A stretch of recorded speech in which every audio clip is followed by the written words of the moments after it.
Buenos días, mi nombre es Julio César Castillo Caballero, estudiante de primer semestre en la carrera de nutrición. Y el día de hoy les vengo a presentar el tema de la célula, más específicamente su fisiología y también el ciclo celular, más específicamente sus fases. Antes de comenzar debo aclarar lo que es la fisiología. La fisiología es el estudio de cómo los organismos vivos llevan a cabo sus funciones químicas y orgánicas. En palabras más simples, sería la función de la célula. Para fines prácticos de esta exposición, también he de aclarar que hablaremos exclusivamente de células eucariotas animales y más específicamente de células humanas. Antes de comenzar, hay que hacer hincapié en lo que nos decía la teoría celular.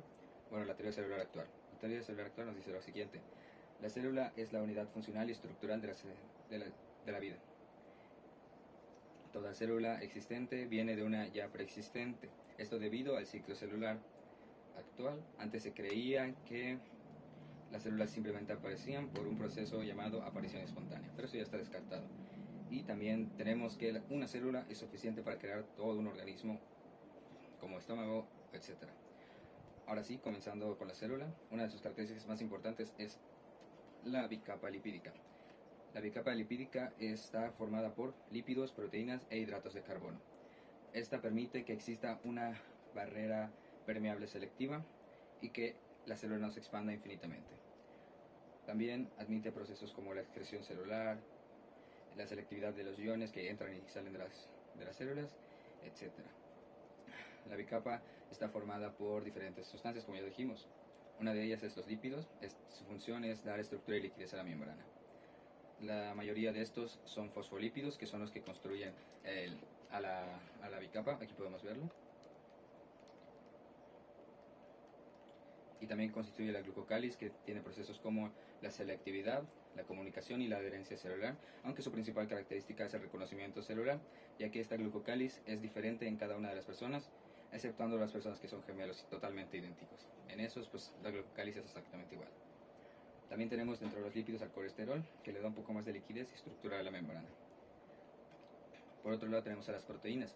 Las proteínas son los receptores y mensajeros de la membrana. Podemos ver aquí, estos serían unas proteínas, una proteína transmembrana, que son las que transportan iones y otras sustancias dentro de la célula. Y por último, los que son en menor cantidad, tenemos a los hidratos de carbono. Los hidratos de carbono tienen como principal función la creación de glucolípidos para influir en el reconocimiento de la célula y pues, darle un poco de adherencia también fuera de la célula. Esa fue la membrana celular.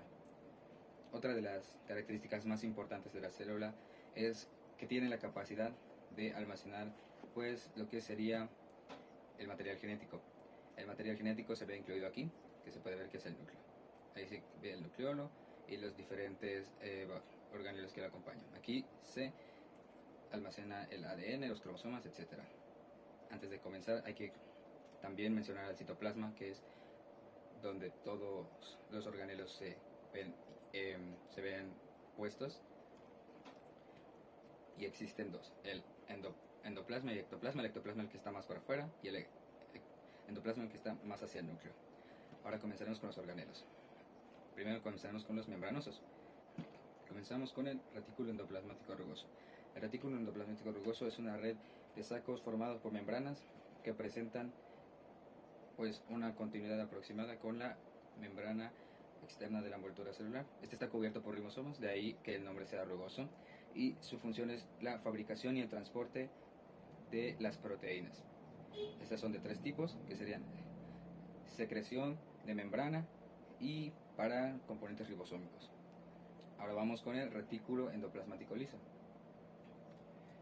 Este se compone de una serie de membranas intracelulares que se encuentran adheridas a la membrana nuclear y se caracterizan por no tener ribosomas, de ahí que el nombre sea liso. Su función principal es la síntesis y almacenamiento de lípidos, además de su transporte, además de la degradación de sustancias dañinas para la célula. Esto así puede permitir su desintoxicación. Siguiente tenemos el aparato de Golgi, que se vería aquí. Este está compuesto por cisternas que parecen sacos aplanados así. Ahí está. Tiene los extremos dilatados y este no tiene comunicación entre ella. Está rodeada de vesículas, como podemos ver aquí. Estas son vesículas. Y su función es clasificar, madurar, empaquetar y distribuir las proteínas hacia los lisosomas, la membrana y vesículas excretoras. Aquí podemos ver una vesícula. También sintetiza lisosomas y peroxisomas. Aquí está, aquí y aquí está. Ahora hablaremos del lisosoma. El lisosoma es un orgánulo celular y su estructura normalmente solamente consta de una membrana esférica. Estas son producidas por el aparato de Golgi y tienen en su interior enzimas ansiolíticas que se utilizan para la degradación de lípidos y proteínas. Se encarga de la digestión celular. Estas digieren partículas extrañas que ingresan a la célula y las destruyen, al igual que destruyen partes gastadas de la célula para que puedan ser reutilizadas. Y como dije hace un momento, pues es la digestión celular. Ahora tenemos a las mitocondrias. Queda aquí. Estos están compuestos por una doble membrana, una externa y una al interior una interior de la mitocondria, donde se pueden ver estas que es las cisternas mitocondriales. En este lugar de la célula es donde se realiza la mayor parte de las reacciones químicas que conllevan a la respiración celular. Lleva la respiración anaeróbica y aquí se lleva a cabo el ciclo de Krebs, y gracias a esto pues las células pueden generar el ATP. Al igual también aquí se lleva a cabo en las crestas la fosforilación oxidativa para la respiración celular. Ahora tenemos el núcleo. El núcleo no tiene etiqueta porque realmente no lo necesita, todos los conocemos. Aquí se almacenan los cromosomas y la información genética. El núcleo tiene una membrana que lo rodea, que es este, y es donde se elabora el ARN con el ADN de los ribosomas. El peroxisoma, que está aquí, se puede observar de este lado. Peroxisoma. Funcionan en las reacciones de oxidación y solamente tienen una membrana. También participan en reacciones metabólicas de oxidación, al igual que las mitocondrias. Sin embargo, en estos procesos de los peroxisomas, la energía no se obtiene en forma de ATP, sino que se obtiene en una forma más calorífica. También tenemos a los endosomas. Aquí. Los endosomas lo podemos ver aquí. Son irregulares y membranosos, solamente tienen una membrana. Generalmente tienen un aspecto que asemeja a una bolsa, y en este le podemos asignar la función de agarrar las vesículas que llegan de mitocondrias del aparato de Golgi, y estas las utiliza para excretar. También tenemos las laminillas anilladas, que no están dentro de estas células porque es muy pequeña y se parecen a los de núcleos de acá. Ahora comenzaremos con los organelos no membranosos. Para empezar, el citoesqueleto. El citoesqueleto es una estructura tridimensional de estructuras en los que podemos ver los microtúbulos, filamentos intermedios y microfilamentos. Esto sirve mucho para la estructura de la célula, transporte de otras cosas, y también mencionar que estos tres de aquí que se observan son proteínas que a continuación serán explicadas. Los microtúbulos los podemos ver aquí representados de blanco. Están formados por moléculas de tubulina. Cada molécula de tubulina es un dímero que consta de dos proteínas llamadas tubulina gamma y tubulina beta.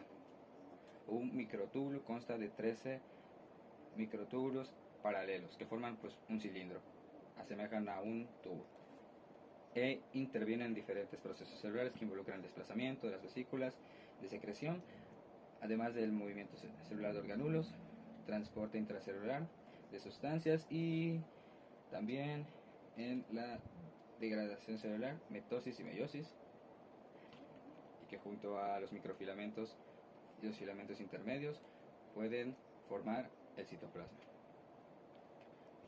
A continuación veremos los microfilamentos.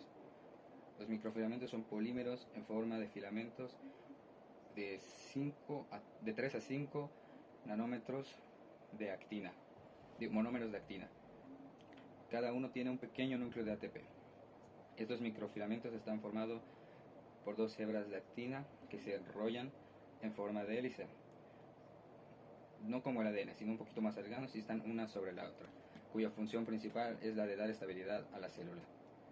Le da estructura y movimiento para que pueda estar en constante movimiento con las demás células.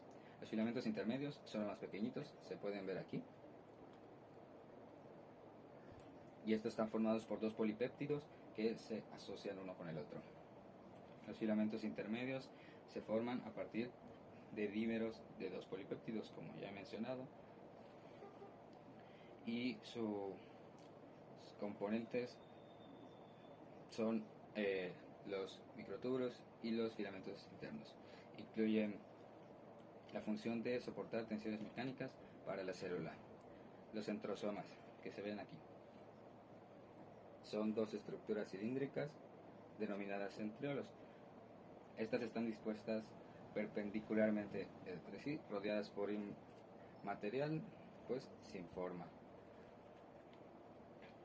Estos centriolos están involucrados en el ciclo celular, más concretamente en la mitosis, en la división. Continuamos con el centriolo. El centriolo está formado por 9 tripletas de microtubulina, formando un círculo, como se ve aquí. Y aquí es donde se ven involucrados los centriolos. Y tienen la función de organizar los microtúbulos, que son el sistema esquelético de la célula, implicado en el citoesqueleto. Ahora vemos a los ribosomas, que están aquí. Están compuestos por una subunidad pequeñita y una grandota. La subunidad grande consiste en 3 moléculas de ARN y más o menos 46 proteínas, depende del autor y depende de la función de la investigación. Cada subunidad está compuesta por miles de nucleótidos y muchísimos aminoácidos. Su principal función es la síntesis de las proteínas en el citoplasma. También agregadas no necesariamente necesitan estar en el retículo. Y el proteosoma. Este es un complejo en forma de barril que no pude poner aquí pues por espacio y porque es muy pequeño, y que está formado por proteínas, exactamente 7 proteínas por cada anillo. Su función es que juega un papel importante dentro de procesos celulares como la diferenciación celular, la progresión del ciclo celular, el desarrollo de la célula y la apoptosis celular. Por último tenemos las inclusiones citoplásmicas. Pues en el citoplasma podemos ver diferentes inclusiones, no necesariamente tienen que estar puestas por aquí, ya que el citoplasma no solo está hecho de orgánulos, también de diferentes sustancias. Existen inclusiones de reserva, que pueden ser reservas de proteínas polipéptidas o reservas de lípidos. También tenemos las pigménticas, donde podemos ver a la melanina, que le da un poquito de color a la célula, y las inclusiones cristalinas. Estas están generalmente compuestas por proteínas y sales minerales. Esta fue la descripción de la célula. Ahora comenzaremos con el ciclo celular. El ciclo de vida de las células termina y se reinicia con la mitosis. Mientras la célula no esté en la fase S o sítesis, se dice que la célula está en interfase y se divide en 4. La fase G1, que consiste en la presíntesis, esta es la fase en la que la célula crece y sintetiza proteínas. También hace tareas predefinidas y acumula diversos materiales y ATP para realizar su replicación. Se puede ver en estos. En estos aún no se duplica el ADN. Aquí se ve comenzamos en la interfase, luego se divide y se abre. Ahora pasamos a la fase S o de síntesis, en donde se abre el ADN para poder realizar la copia y síntesis de una nueva hebra de celulejo. Luego salen dos hebras hermanas y estas se van uniendo. En la fase G2, que es la de aquí, comienza la condensación de la cromatina y se completa la mitosis. Aquí se ve. Ahora vamos a ver la fase M o mitosis. Esta comienza con este de la interfase, donde todo está normal, todo está regular. Realmente comienza en la profase. Hay 5 fases. Está la profase, en donde podemos ver que la cromatina comienza a condensar y se ven los cromosomas ya visibles. Luego la prometafase, que no está representada aquí. Sin embargo, en esta la membrana nuclear se termina de romper. Aquí, como se ve aquí, ya desaparece la membrana y estos centriolos comienzan a agarrar del cinetocoro a los cromosomas. Luego la metafase, en la que se alinean los cromosomas en una línea ecuatorial. Luego la anafase, en la donde los cromosomas se dividen en cromátides y se van viendo los nuevos cromosomas de la célula hija. La telofase, en la que los cromofases comienzan a crearse y se forma como un huevito, que sería la nueva membrana nuclear, y finalmente nacen 2 células nuevas, culminando en la citoquinesis. Y pues esa sería mi exposición sobre la célula. Aquí podemos ver la célula, sus diferentes orgánulos, aquí la membrana, y aquí podemos ver lo que sería el ciclo celular. Aquí está, de este dibujo a este dibujo sería la fase G1, aquí sería la fase S o de síntesis, aquí la fase G2, y aquí comenzaríamos con la fase M.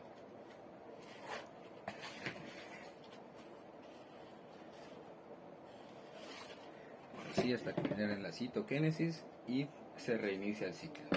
Pues muchas gracias por prestarme atención a esta exposición. Mi nombre es Julio Castillo. Muchas gracias.